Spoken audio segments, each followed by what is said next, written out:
Le football, le sport roi, une passion mondiale. Ce sport, qui trouve ses racines dans des jeux anciens, a évolué pour devenir un phénomène planétaire. De Rio de Janeiro à Tokyo, de Londres à Dakar, le ballon rond fascine et unit des milliards d'individus. Partout dans le monde, les stades se remplissent de supporters fervents, créant une atmosphère unique et électrisante. Bien plus qu'un simple jeu, le football est un phénomène culturel, économique et social incontournable. Il influence la mode, la musique et même la politique, devenant un miroir de nos sociétés. Son histoire, riche et mouvementée, est jalonnée de moments de gloire, de drames, de scandales et de révolutions. Des matchs légendaires aux joueurs emblématiques, chaque époque a ses héros et ses récits inoubliables. Ce sport transcende les frontières géographiques, linguistiques et culturelles. Il réunit des personnes de tous horizons, créant des liens qui dépassent les différences. Il suscite des émotions intenses, de l'exaltation la plus débridée à la tristesse la plus profonde. Chaque match est une montagne russe d'émotions, où la joie et la déception se côtoient. Mais derrière cette passion dévorante se cache une réalité plus complexe, faite de jeux de pouvoir, d'intérêts financiers et de dérives éthiques.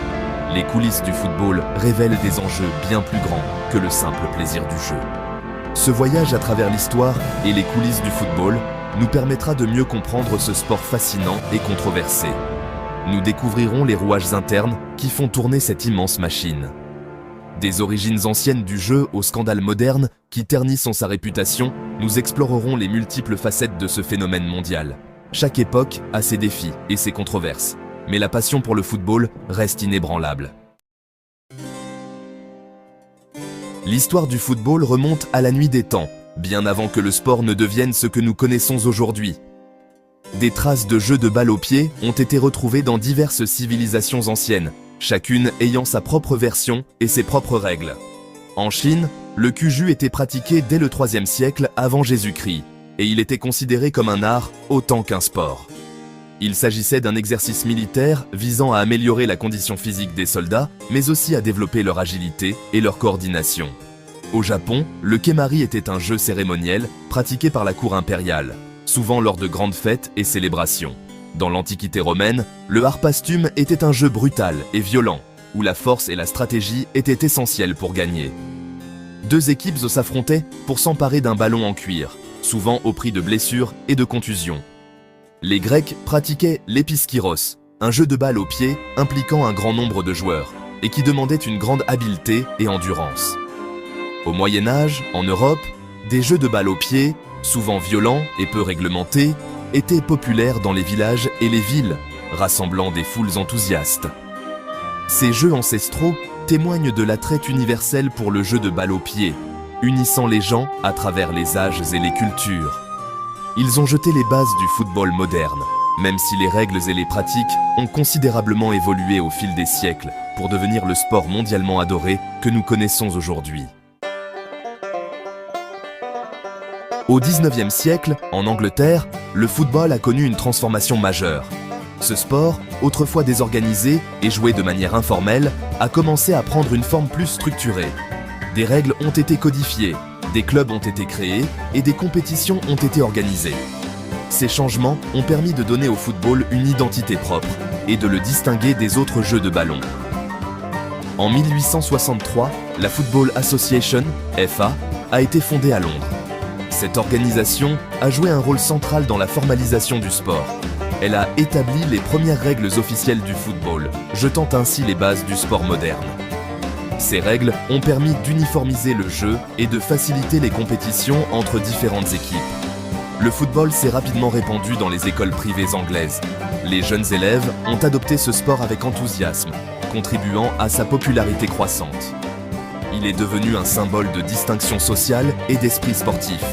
Les valeurs de fair play et de camaraderie étaient mises en avant, renforçant l'attrait du football. Les universités d'Oxford et de Cambridge ont joué un rôle crucial dans le développement du jeu. Leurs équipes ont souvent été à l'avant-garde des innovations tactiques et techniques. Elles ont contribué à populariser le football auprès des classes supérieures. Le sport est ainsi devenu un passe-temps prisé par l'élite anglaise. La création de la FA et la codification des règles ont marqué un tournant dans l'histoire du football. Ces initiatives ont permis de donner au sport une structure et une reconnaissance officielle. Le jeu est devenu plus structuré, plus organisé et plus accessible.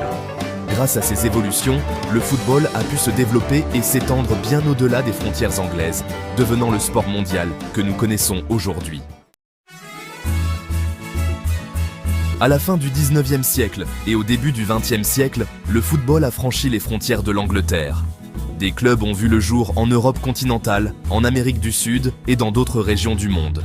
La passion pour le football s'est répandue comme une traînée de poudre. En 1904, la Fédération internationale de Football Association, FIFA, a été fondée à Paris. Son objectif était de réglementer le football au niveau international et d'organiser des compétitions entre les nations. La FIFA a joué un rôle déterminant dans l'unification du sport et la promotion du football à l'échelle mondiale. L'essor du football au niveau international a été fulgurant. Le sport est devenu un véritable phénomène de masse, rassemblant des millions de fans à travers le monde. En 1930, la première Coupe du Monde de la FIFA s'est tenue en Uruguay. 13 équipes nationales ont participé à ce tournoi historique. L'Uruguay, pays hôte, a remporté la première édition, battant l'Argentine en finale. La Coupe du Monde est rapidement devenue l'événement sportif le plus prestigieux au monde. Tous les 4 ans, les meilleures équipes nationales s'affrontent pour tenter de remporter le trophée tant convoité. Le tournoi suscite un engouement planétaire, avec des milliards de téléspectateurs à chaque édition. La Coupe du Monde a contribué à populariser le football et à diffuser sa pratique aux 4 coins du globe. Elle a également révélé au grand public des joueurs de légende, devenus de véritables icônes. La Coupe du Monde a été le théâtre des exploits de nombreux joueurs de légende. Pelé, Maradona, Cruyff, Zidane, Messi, Ronaldo, ces noms résonnent dans le cœur des fans de football du monde entier. Ces joueurs d'exception ont marqué l'histoire du sport par leur talent, leur charisme et leur palmarès. Ils ont inspiré des générations de jeunes footballeurs et contribué à faire du football un spectacle captivant. Au-delà de la Coupe du Monde, de nombreux autres joueurs ont marqué l'histoire du football.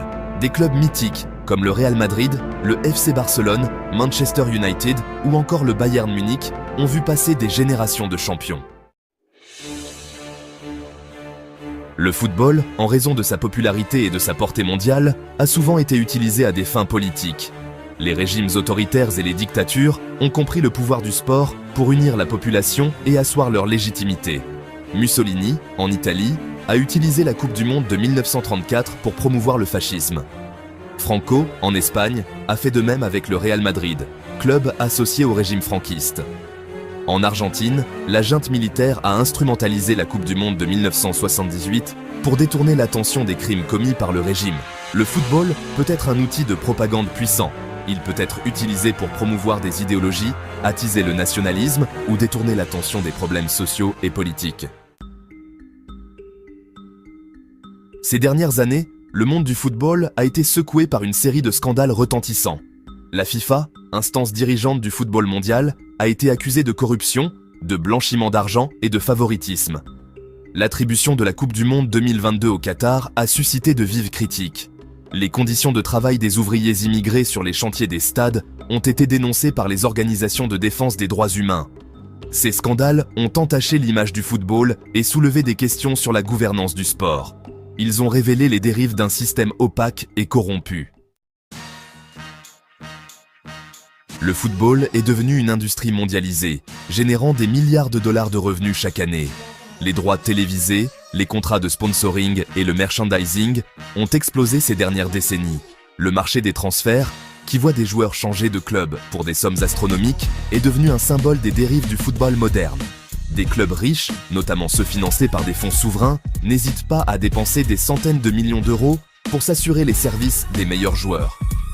Ces sommes faramineuses posent d'autres questions. Elles contribuent à creuser les inégalités entre les clubs et à créer une élite financière qui domine le football mondial.